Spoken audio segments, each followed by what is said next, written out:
dadi penulis Mbah Mudin lancar dadu pacare ngedhekke korupsi RT RW mainan kami tuwon dukun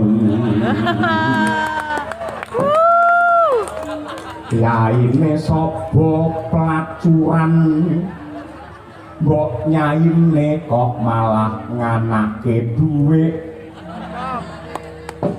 Gusti nyuwun pura